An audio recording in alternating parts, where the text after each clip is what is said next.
अध्यादेश या ऑर्डिनेंस हमारे संविधान के अनुच्छेद 123 में ये दिया हुआ है कि जब संसद के दोनों सदन या दोनों में से कोई एक सदन सत्र में नहीं हैं, उस वक्त अगर राष्ट्रपति को ऐसा लगता है कि कोई कानून लाना अति आवश्यक है, यानी कि अर्जेंट है किसी कानून को लाना, तो फिर राष्ट्रपति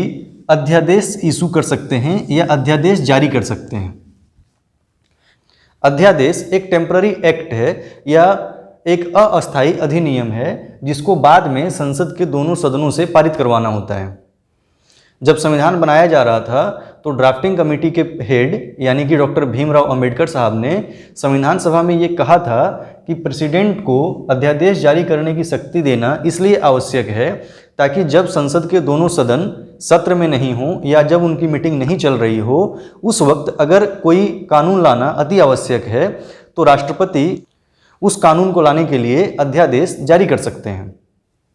राष्ट्रपति अपने मन से अध्यादेश नहीं लाएंगे, बल्कि वो ऐसा केंद्रीय मंत्रिपरिषद के सलाह पर करेंगे। केंद्रीय मंत्रिपरिषद के प्रमुख प्रधानमंत्री होते हैं।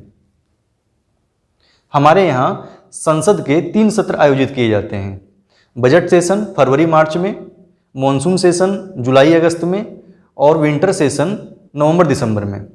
तो ये जो बीच का पीरियड होता है जब संसद के दोनों सदन सत्र में नहीं होते हैं, यानी कि उनका मीटिंग नहीं चल रहा होता है, उस वक्त अगर कोई कानून लाना अनिवार्य है तो उस कानून को लाने के लिए राष्ट्रपति अध्यादेश जारी कर सकते हैं केंद्रीय मंत्रिपरिषद के सलाह पर, और उस अध्यादेश का वही प्रभाव होगा जो संसद द्वारा बनाए गए किसी एक्ट या अधिनियम या कानून का होता है। ऐसा संविधान के अनुच्छेद 123 या 123 में लिखा हुआ है। हम जानते हैं कि कानून बनाने का कार्य विधायिका या लेजिस्लेचर का होता है, और कोई भी कानून बनाने के लिए उसका संसद के दोनों सदनों यानी कि लोकसभा और राज्यसभा से पारित होना आवश्यक होता है।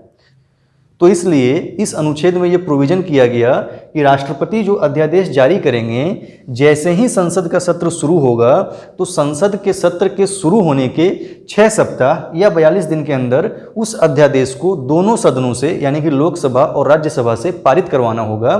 अन्यथा की स्थिति में वह अध्यादेश खारिज हो जाएगा या प्रभावी नहीं रहेगा। इसमें यह भी कहा गया है कि प्रेसिडेंट अगर चाहें तो वो कभी भी उस अध्यादेश को वापस ले सकते हैं। अध्यादेश की अधिकतम अवधि क्या होगी, इस बात को लेकर बहुत कन्फ्यूजन होता है। तो इसमें हमें ये समझना है कि अध्यादेश मैक्सिमम 6 मंथ और 6 वीक तक के लिए बिना संसद के दोनों सदनों से पारित करवाए वैलिड रह सकता है। 6 मंथ इस हिसाब से कि हम जानते हैं कि हमारे यहाँ संसद के 2 सत्रों के बीच मैक्सिमम गैप 6 महीने का होता है। तो इस अनुच्छेद में यानी कि आर्टिकल 123 में ये कहीं भी नहीं लिखा हुआ है कि अध्यादेश की वैधता क्या होगी, लेकिन इसमें ये लिखा हुआ है कि अध्यादेश जारी करने के बाद जैसे ही संसद का सत्र शुरू होगा तो उस सत्र में 6 वीक या 42 दिन के अंदर दोनों सदनों से उस अध्यादेश का पारित होना अनिवार्य है ताकि वो कानून बना रहे। मान लीजिए कि आज संसद का सत्र खत्म होता है और कल राष्ट्रपति एक अध्यादेश इशू कर देते हैं। अब चूंकि आज संसद का सत्र खत्म हुआ है तो आज से अधिकतम 180 दिन के बाद फिर से संसद का शुरू होना अनिवार्य है। तो इसलिए इस हिसाब से 6 महीने, और जब संसद का सत्र शुरू हो जाएगा फिर इसमें स्पष्ट रूप से लिखा हुआ है कि 6 सप्ताह के अंदर दोनों सदनों से पारित कराना होगा। अतः अध्यादेश की अधिकतम अवधि बिना उसको संसद के दोनों सदनों से पारित करवाए हुए 6 मंथ और 6 वीक की हो सकती है। इसमें एक और बात लिखा हुआ है कि अगर संसद के दोनों सदनों का सत्र अलग अलग दिन में शुरू होता है तो जिस सदन का सत्र बाद में शुरू होगा उससे 42 दिन काउंट किए जाएंगे। उदाहरण के लिए अगर लोकसभा का सत्र 10 जुलाई को शुरू होता है और राज्यसभा का सत्र 17 जुलाई को शुरू होता है तो 42 दिन जो काउंट किया जाएगा वो 17 जुलाई से काउंट किया जाएगा। हमारे संविधान के अनुच्छेद 213 में इसी प्रकार की शक्ति राज्यों के संदर्भ में राज्यपाल को दी गई है कि वो अध्यादेश जारी कर सकते हैं राज्य के मंत्रिपरिषद की सलाह पर। मतलब कि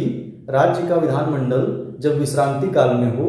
या सत्र में नहीं हो, उस समय अध्यादेश जारी करने के लिए राज्यपाल को अनुच्छेद 213 में ये शक्ति दी गई है। जब इंदिरा गांधी जी प्रधानमंत्री थीं, उस वक्त हमारे संविधान में कई सारे संशोधन किए गए। उसमें से एक संशोधन था 38th अमेंडमेंट एक्ट 1975 या संविधान का 38वां संशोधन 1975 में किया गया था। इस संशोधन में इस अनुच्छेद में यानी कि अनुच्छेद 123 में ये लिखवा दिया गया था कि अगर राष्ट्रपति इस बात से संतुष्ट हैं कि हाँ इस प्रकार की परिस्थिति है जिसमें अध्यादेश जारी करना जरूरी है, तो फिर उसका जुडिशियल रिव्यू या न्यायिक समीक्षा नहीं होगा।